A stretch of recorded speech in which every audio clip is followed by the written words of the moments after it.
We are with World Cup champion and Olympic gold medalist Mikaela, and we're happy to have her back in her home state of Colorado and back at her home gym. We're at the Westin Riverfront Resort and Spa, and so great to see you. You've had such a busy season, and it's winding down, and you're back home. How does it feel? Oh my gosh, it feels so good to be back home in my own bed.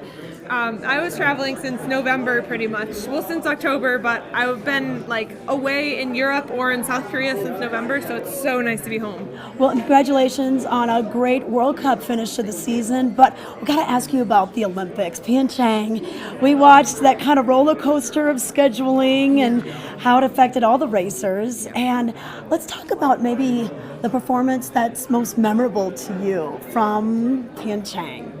I'd say my most memorable performance was the giant slalom, winning gold in GS. It's been a long time coming to get my GS to a point where I can be a medal contender or a contender for winning World Cups, and to come away from that Olympics with a gold medal in GS was everything after that would have just been icing on the cake.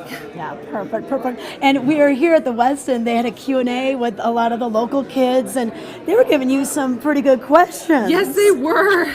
They were really good questions, hard-hitting questions about my mental state when I'm racing, and what I want to be when I grew up, when I was, a little kid, and all these things. How you handle failure.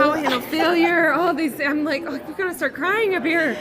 Yeah, but it was great, and it's nice to see that they have such interest, and you have such a huge following. But tell me what it's like to be at the Olympics. I know you're so immersed in your own sports, but do you get inspired by the other athletes? Yes. And other disciplines? Yeah, definitely. And the bummer about competing at the Olympics, and especially for me trying to race multiple events throughout the entire 2 weeks, is that I didn't actually have a chance to go watch any other sports. But I did tune in on TV or on online, and probably my favorite moment from the games was when Jessie Diggins and Keegan won their gold, and in that sprint, and especially the final sprint that Jessie made, it was mind-blowing to me how that all played out, and it was so inspirational. I was screaming in my hotel room watching on my computer.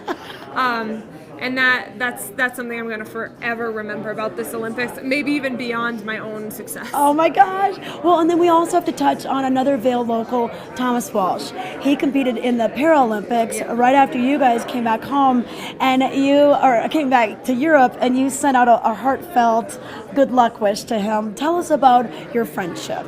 Yeah, well, I've known Thomas. He was one of my very first friends. I was 3 years old when I met him, I think, and this other kid and me were running around town and skiing around the mountain and terrorizing everybody and having a blast. And I always remember he was actually, out of the three of us, he was the best athlete. Wow. And he's triathlete, soccer, skiing, any athlete, and also he is an amazing singer, dancer, and just he's literally everything he could do. And I was always so jealous because I was he knows how to do everything. It's unbelievable. I never feel I'm always just second tier compared to him. And when he was diagnosed with cancer, it was hard for everybody, of course, but seeing him go through that, it was one of the things that it sort of wrote it in stone for me, because I always, I always knew that he was strong. He was such an amazing athlete and amazing in all aspects of life, and then to have to handle that kind of a thing, and he just did it.